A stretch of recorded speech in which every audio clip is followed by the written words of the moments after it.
چاہے آگ کی ایمرجنسی ہو یا اس جیسی صورتحال، آگ بجھانے والا عملہ اپنے آپ کو خطرے میں ڈال دیتا ہے۔ کچھ عرصہ پہلے تک ایسا کوئی طریقہ کار موجود نہیں تھا کہ اگر فائر فائٹرز آگ کے شعلوں میں پھنس جائیں تو انہیں کیسے بچایا جائے، لیکن اب یہ مصنوعی ذہانت کے ایک نظام کی بدولت ممکن ہو گیا ہے، جسے فائر فائٹر جوان ہریرا نے متعارف کرایا ہے۔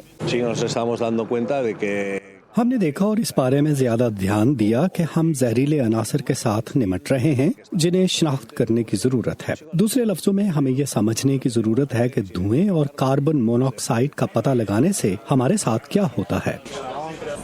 ان فائر فائٹرز نے مصنوعی ذہانت کے جس آلے کا تجربہ کیا وہ ایک نئے ہسپانوی ادارے پرومیتو نے بنایا ہے۔ انہوں نے موبائل فون جیسے آلات میں ایسے سینسرز لگائے ہیں جو صورتحال کو دور واقع کمانڈ سینٹر بھیج دیتے ہیں۔ ہم اپنے کنٹرول سینٹر میں سبز، پیلے اور سرخ رنگوں کا سلسلہ دیکھیں گے، جس سے معلوم ہوگا کہ ہر فائر فائٹر کس صورتحال میں ہے اور کس قسم کے حالات سے گزر رہا ہے۔ اس منصوبے کے لیے رقم اس وقت فراہم ہوئی جب پرومیتو نے 2019 میں IBM کے مقابلے میں $2 لاکھ کا بڑا انعام حاصل کیا۔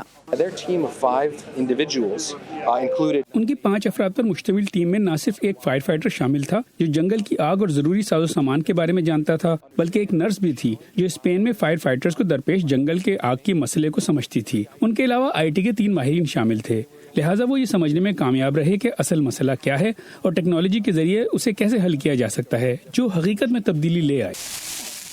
پرومیتو کی 5 رکنی رضاکار ٹیم نے 165 سے زیادہ ممالک کے حریفوں کو شکست دی۔